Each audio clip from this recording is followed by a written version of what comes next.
ദൈവകൃപയുടെ 365 ദിവസങ്ങൾ എന്ന സമ്പൂർണ്ണ പരിശുദ്ധ ബൈബിൾ വായനാ ശുശ്രൂഷയിലേക്ക് ഏറ്റവും സ്നേഹപൂർവ്വം സ്വാഗതം ചെയ്യുന്നു. ഇന്ന് 105-ാം ദിവസം.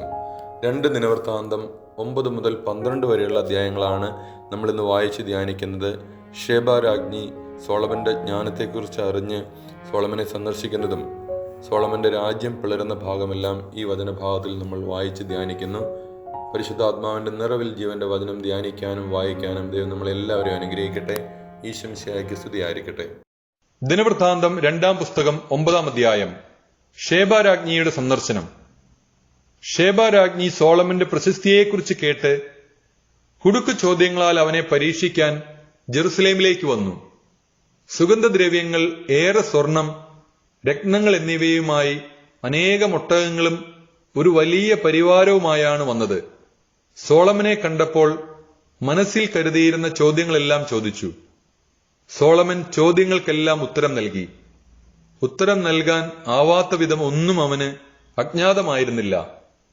സോളമന്റെ ജ്ഞാനവും അവൻ പണിത കൊട്ടാരവും അവന്റെ മേശയിലെ വിഭവങ്ങളും സേവകന്മാരുടെ പീഠങ്ങളും ഭൃത്യന്മാരുടെ പരിചരണവും വേഷവിധാനങ്ങളും പാനപാത്രവാഹകരും അവരുടെ ചമയങ്ങളും ദേവാലയത്തിൽ അവൻ അർപ്പിച്ച ദഹനബലികളും കണ്ട് ഷേബ രാജ്ഞി സ്തബ്ധയായി.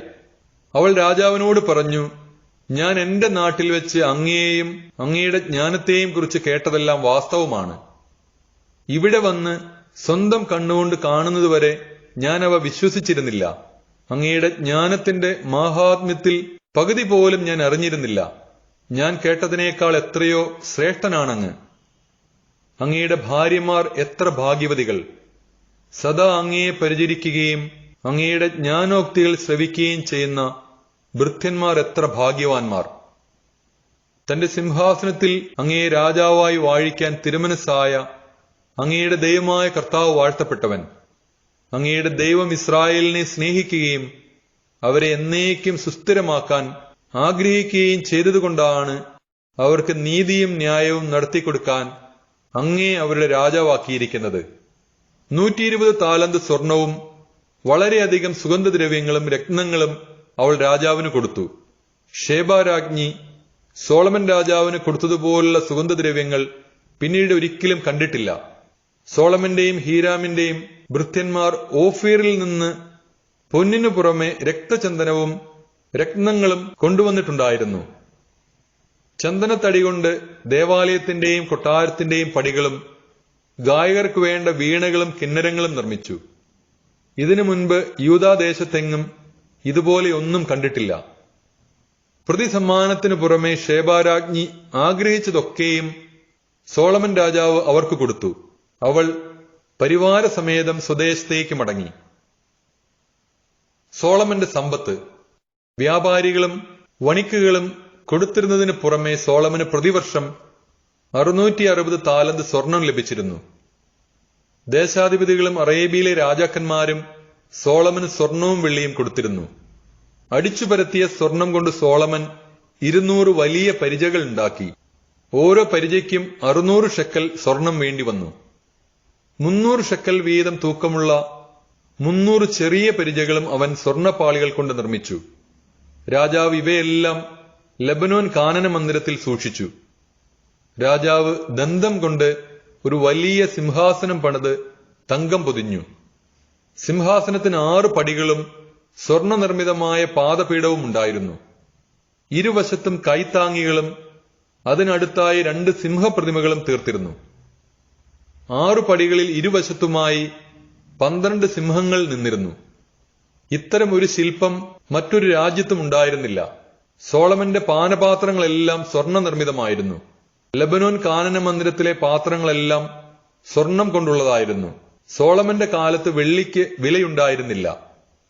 രാജാവിന്റെ കപ്പലുകൾ ഹീരാമിന്റെ ഭൃത്യന്മാരുമായി താർഷീഷിലേക്ക് പോകും. 3 വർഷത്തിലൊരിക്കൽ ഈ കപ്പലുകൾ അവിടെ നിന്ന് സ്വർണം, വെള്ളി, ദന്തം, കുരങ്ങുകൾ, മയിലുകൾ ഇവയുമായി മടങ്ങിവരും. അങ്ങനെ സോളമൻ രാജാവ് ധനത്തിലും ജ്ഞാനത്തിലും ഭൂമിയിലെ രാജാക്കന്മാരെയെല്ലാം പിന്നിലാക്കി. ദൈവം സോളമന് കൊടുത്ത ജ്ഞാനം ശ്രവിക്കാൻ ഭൂമിയിലെ സകല രാജാക്കന്മാരും അവന്റെ സാന്നിധ്യം തേടി. ഓരോരുത്തരും ആണ്ടുതോറും സ്വർണവും വെള്ളിയും കൊണ്ടുള്ള ഉരുപ്പിടികൾ, തുണിത്തരങ്ങൾ, മീറ, സുഗന്ധദ്രവ്യം, കുതിര, കോവർ കഴുത എന്നിവ ധാരാളമായി അവന് സമ്മാനിച്ചു. കുതിരകൾക്കും രഥങ്ങൾക്കുമായി 4000 ലായങ്ങളും 12000 കുതിരച്ചേകവരും ഉണ്ടായിരുന്നു. രാജാവിന്റെ അടുത്ത് ജെറുസലേമിലും രഥനഗരങ്ങളിലുമായി അവരെ നിർത്തി. യൂഫ്രട്ടീസ് മുതൽ ഫിലിസ്ത്യ ദേശം വരെയും ഈജിപ്തിന്റെ അതിർത്തി വരെയുമുള്ള എല്ലാ രാജാക്കന്മാരുടെയും അധിപനായിരുന്നു സോളമൻ. ജെറുസലേമിൽ വെള്ളി കല്ലുപോലെ അവൻ സുലഭമാക്കി. ദേവദാരു ഷെഫേല താഴ്വരയിലെ അത്തിമരം പോലെ സമൃദ്ധവുമാക്കി. ഈജിപ്തിൽ നിന്നും മറ്റെല്ലാ ദേശങ്ങളിൽ നിന്നും കുതിരകളെയും സോളമൻ ഇറക്കുമതി ചെയ്തിരുന്നു. സോളമന്റെ ആദ്യ അവസാനമുള്ള മറ്റു പ്രവർത്തനങ്ങൾ നാഥാൻ പ്രവാചകന്റെ ചരിത്രത്തിലും ഷീലോന്യനായ അഹിയായുടെ പ്രവചനത്തിലും ദീർഘദർശിയായ ഇദ്ദോനും നെബാത്തിന്റെ മകനുമായ ജെറോബോവമിനെക്കുറിച്ച് ലഭിച്ച ദർശനങ്ങളിലും രേഖപ്പെടുത്തിയിട്ടുണ്ടല്ലോ. സോളമൻ 40 വർഷം ജെറുസലേമിൽ ഇസ്രായേൽ മുഴുവന്റെയും അധിപനായി വാണു. അവൻ പിതാക്കന്മാരോട് ചേർന്നു. തന്റെ പിതാവായ ദാവീദിന്റെ നഗരത്തിൽ സംസ്കരിക്കപ്പെട്ടു. മകൻ റഹോബോവാം ഭരണമേറ്റു.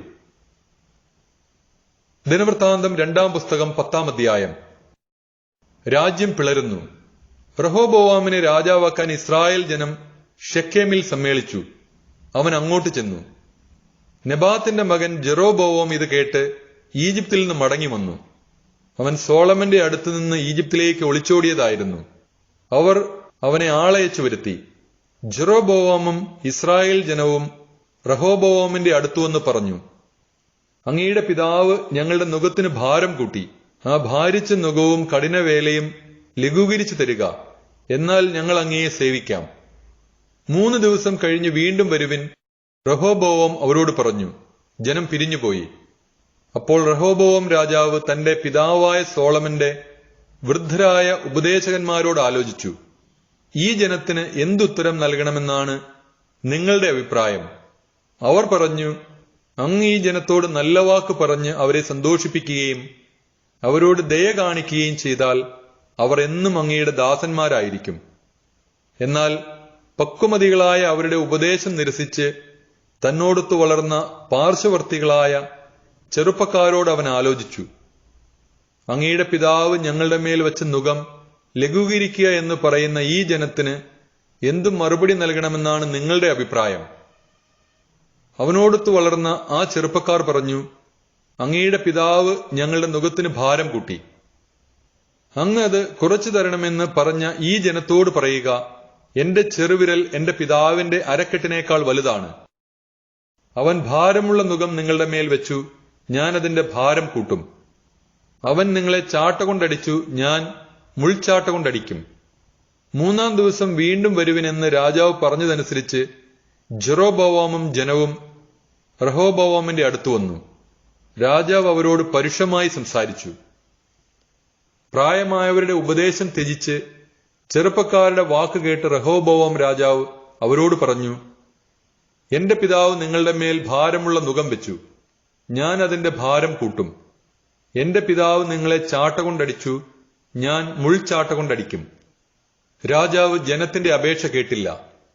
നെബാത്തിന്റെ മകനായ ജെറോബോവാമിനോട് ഷീലോന്യനായ അഹിയ മുഖേന ദൈവമായ കർത്താവ് അരുളി ചെയ്തത് നിറവേറ്റുന്നതിനാണ് ഇപ്രകാരം സംഭവിക്കാൻ അവിടുന്ന് ഇടയാക്കിയത്.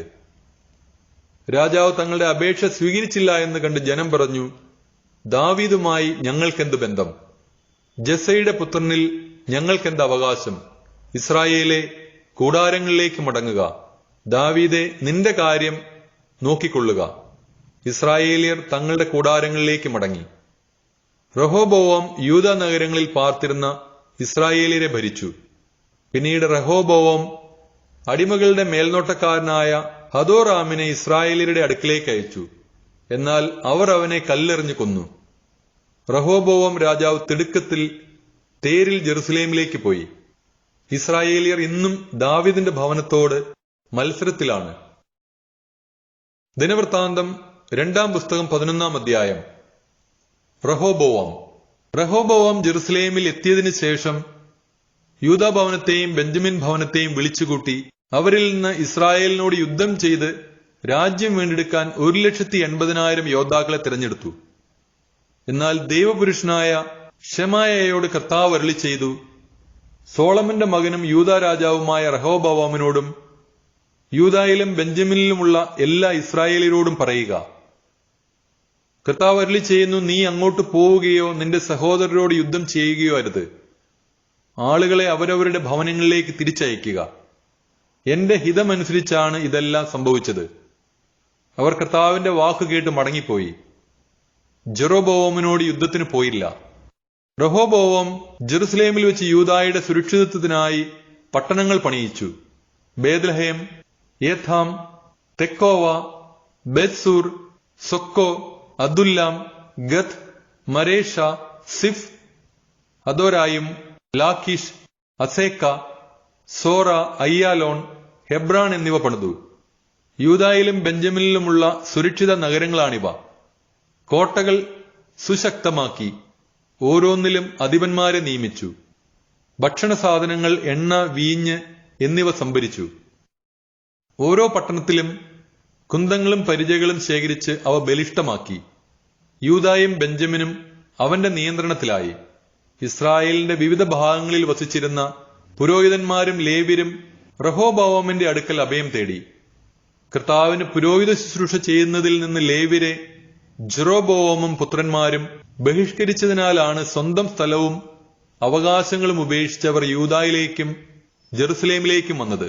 താനുണ്ടാക്കിയ പൂജാഗിരികളിൽ ആരാധന നടത്താനും ദുർഭൂതങ്ങൾക്കും കാളക്കുട്ടികൾക്കും ശുശ്രൂഷ ചെയ്യാനും ജെറോബോവാം പുരോഹിതന്മാരെ നിയമിച്ചു. ഇസ്രായേലിന്റെ ദൈവമായ കർത്താവിനെ ഹൃദയപൂർവ്വം തേടിയിരുന്നവർ ഇസ്രായേലിലെ എല്ലാ ഗോത്രങ്ങളിൽ നിന്ന് ലേവ്യരുടെ പിന്നാലെ ജെറുസലേമിൽ തങ്ങളുടെ പിതാക്കന്മാരുടെ ദൈവമായ കർത്താവിന് ബലിയർപ്പിക്കാൻ വന്നു. അവർ യൂദാ രാജ്യം പ്രബലമാക്കി. 3 വർഷക്കാലം അവർ ദാവീദിന്റെയും സോളമന്റെയും മാർഗത്തിൽ ചരിച്ചു. അക്കാലം അത്രയും സോളമന്റെ മകനായ റഹോബോവാം സുരക്ഷിതനായിരുന്നു. ദാവീദിന്റെ മകൻ യെരിമോത്തിന്റെയും ജസ്സയുടെ മകനായ എലിയാബിന്റെ മകൻ അബിഹായിലിന്റെയും മകൾ മഹലത്തിനെ റഹോബോവാം വിവാഹം ചെയ്തു. അവർക്ക് യവൂഷ്, ഷെമറിയ, സാഹം എന്നീ പുത്രന്മാർ ജനിച്ചു. അതിനുശേഷം അവൻ അബ്സലോമിന്റെ മകൾ മാഖായെ ഭാര്യയായി സ്വീകരിച്ചു. അവർക്ക് അബിയ, അത്തായി, സിസ, ഷെലോമിത്ത് എന്നിവർ ജനിച്ചു. റഹോബോവാമിന് 18 ഭാര്യമാരും 60 ഉപനാരികളും 28 പുത്രന്മാരും 60 പുത്രിമാരും ഉണ്ടായിരുന്നു. തന്റെ മറ്റു ഭാര്യമാരെയും ഉപനാരികളെയും കാൾ അധികമായി അവൻ അബ്സലോമിന്റെ മകളായ മാഖായെ സ്നേഹിച്ചു. മാഖായുടെ മകൻ അബിയായെ രാജാവാക്കാൻ ആഗ്രഹിച്ചതിനാൽ അവനെ രാജകുമാരന്മാരിൽ പ്രമുഖനാക്കി. അവൻ പുത്രന്മാരെ യൂദായിലും ബെഞ്ചമിനിലുമുള്ള സകല സുരക്ഷിത നഗരങ്ങളിലും ദേശാധിപതികളായി തന്ത്രപൂർവ്വം നിയമിച്ചു. അവർക്ക് വേണ്ടതെല്ലാം സമൃദ്ധമായി കൊടുത്തു. അവർക്ക് അനേകം ഭാര്യമാരെയും നേടിക്കൊടുത്തു. ദിനവൃത്താന്തം 2-ാം പുസ്തകം 12-ാം അധ്യായം. റഹോബോവാമിന്റെ ഭരണം സുസ്ഥിരവും സുശക്തവുമായപ്പോൾ അവനും ഇസ്രായേൽ ജനവും കർത്താവിന്റെ നിയമം ഉപേക്ഷിച്ചു. അവർ കർത്താവിനോട് അവിശ്വസ്തത കാണിച്ചതിനാൽ റഹോബോവാമിന്റെ 5-ാം ഭരണവർഷം ഈജിപ്ത് രാജാവായ ഷീഷാക്ക് 1200 രഥങ്ങളും 60,000 കുതിരപ്പടയാളികളുമായി ജെറുസലേമിനെതിരെ വന്നു. ലിബിയരും സൂഖ്യരും എത്യോപ്യരുമായ അസംഖ്യം ആളുകളും അവനോടൊത്തുണ്ടായിരുന്നു. അവർ യൂദായിലെ സുരക്ഷിത നഗരങ്ങൾ കീഴടക്കി ജെറുസലേം വരെ എത്തി. റഹോബോവാമിനോടും ഷീഷാക്കിനെ ഭയന്ന് ജെറുസലേമിൽ സമ്മേളിച്ച യൂദാ പ്രഭുക്കന്മാരോടും പ്രവാചകനായ ഷെമയ പറഞ്ഞു, കർത്താവ് അരുളി ചെയ്യുന്നു, നിങ്ങൾ എന്നെ ഉപേക്ഷിച്ചതിനാൽ ഞാൻ നിങ്ങളെയും ഉപേക്ഷിച്ച് ഷീഷാക്കിന്റെ കൈകളിൽ ഏൽപ്പിച്ചിരിക്കുന്നു. അപ്പോൾ രാജാവും ഇസ്രായേൽ പ്രഭുക്കന്മാരും എളിമപ്പെട്ട് കർത്താവ് നീതിമാനാണ് എന്ന് ഏറ്റുപറഞ്ഞു. അവർ എളിമപ്പെട്ടു എന്ന് കണ്ട് കർത്താവ് ഷെമയയോട് അരുളി ചെയ്തു, അവർ തങ്ങളെ തന്നെ താഴ്ത്തി ഇനി ഞാൻ അവരെ നശിപ്പിക്കുകയില്ല. ഞാൻ അവർക്ക് മോചനം നൽകും. ജെറുസലേമിന്റെ മേൽ എന്റെ ക്രോധം ഷീഷാക്ക് വഴി ചൊരിയുകയില്ല. എന്നാലും അവർ അവന് ദാസന്മാരായിത്തീരും. എന്നെ സേവിക്കുന്നതും ഭൂമിയിലെ രാജാക്കന്മാരെ സേവിക്കുന്നതും തമ്മിലുള്ള അന്തരം അവർ അറിയും.